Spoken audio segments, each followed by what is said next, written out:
এভাবে যে সালমান শাহ আমাদের এখানে পোস্টমর্টম করবো আমি এটা ভাবিনি। রিপোর্টের মধ্যে কি লেখা আছে স্যার বলতে পারবে। মানে নাইফ, বিপি হ্যান্ডেল, চাকু এগুলো সবই ছিল। অনেক লোকজন ছিল এবং সালমান শাহর সাথে যারা সহকর্মী এফডিসির যারা ভালো ভালো অভিনেতা এবং যারা যারা মানে ওনাদের এফডিসির স্টাফ অনেকে আসছে এখানে এবং পাবলিকও ছিল, প্রচুর পাবলিক। তারপর ডাক্তার সাহেবের সাথে আমি মর্গ সহকারী হিসেবে যতটুকু আমার দায়িত্বটা পালন করছি। এখানে মেডিকেল থেকে ডেড বডি আনছে, ডিপার্টমেন্টে যে স্যাররা ছিলেন উনি এবং আমি মর্গ সহকারী হিসেবে ছিলাম। আমি তখন আমি ছিলাম। এটা তো মানে কখনো মানে চাকরির খাতিরে তো ভাবতে পারি, আবার কার কখন কিভাবে মৃত্যু হবে একমাত্র আল্লাহ ছাড়া কেউ জানে না। তারপর এইভাবে যে সালমান শাহ আমাদের এখানে পোস্টমর্টম করবো আমি এটা ভাবিনি। পুলিশের মাধ্যমে শ্রোতাল কাগজপত্র করছে, করার পর আমাদের যে ডাক্তার সাহেব উনি আসছে। তারপর ডাক্তার সাহেবের সাথে আমি মর্গ সহকারী হিসেবে যতটুকু আমার দায়িত্বটা পালন করছি। আমি বলি অনেক লোকজন ছিল এবং সালমান শাহর সাথে যারা সহকর্মী ওই এফডিসির যারা ভালো ভালো অভিনেতা এবং যারা যারা মানে ওনাদের এফডিসির স্টাফ অনেকে আসছে এখানে এবং পাবলিকও ছিল, প্রচুর পাবলিক।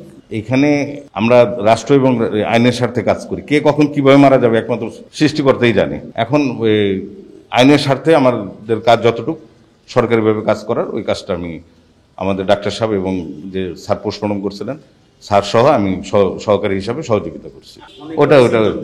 ওটা সিমটম না, ওগুলো তো আমি করবো না। ওটা যিনি পোস্টমর্টম করছেন উনি মতম, আমি তো আর ডাক্তার না। আমি মর্গ সহকারী ছিলাম। স্যার আমাকে যেভাবে সাজেস্ট করছে উল্টাও পাল্টাও যেভাবে বলছে কাজ করার জন্য আমি কাজ করছি। অভিজ্ঞতা না, এগুলো তো ডাক্তার সাহেব উনি ওপিনিয়ন দিবে, এগুলো মতামত আমার দেওয়ার কোনো নেই। এটা উল্টা পাল্টা দেওয়া এবং যেখানে বলবে কাটার জন্য কাটা এবং স্টিচ করা। হ্যাঁ, ওটা তো আমি স্যার এবং আমি মর্গ সহকারী হিসাবে আমার দায়িত্বটা পালন করছি।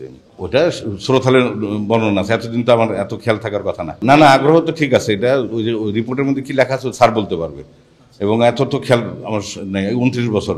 এটা আমাদের যে doctor Tejen sir, TC sir, doctor Tejendra Chandra Das. না, যতটুকু ছিল আমাদের সামঞ্জস্যপূর্ণের মধ্যে যা ছিল ওটা দিয়ে সবসময় তো কাজ করছি আমরা। এখানে যা যা লাগে পড়ে ওগুলো তো আর বলা কিরকম দেখা যায়। যা যা পোস্টমর্টমে মানে নাইফ, বিপি হ্যান্ডেল, চাকু এগুলো সবই ছিল, এখনো ওইগুলোই ছিল। ওটা না, ওনার ভাই আসছিল আমার যতটুকু খেয়াল, ওনার ভাই, ছোট ভাই। ওটা এটা প্রায় শুনেন, কিছু পোস্টমর্টম আছে 3 ঘন্টা 4 ঘন্টা লাগে, আবার কিছু পোস্টমর্টম আছে 1 ঘন্টা 1.5 ঘন্টার সময় লাগে। সময় লাগছিল 2 ঘন্টার মতো নিয়েছিল স্যার। সময় নিয়ে সুন্দরভাবে করছিল। না, ওটা কাগজের উপর নির্ভর করে। এখানে ডাক্তারদের কোনো গাফলতি না, আমাদের ডিপার্টমেন্টের কোনো গাফলতি না।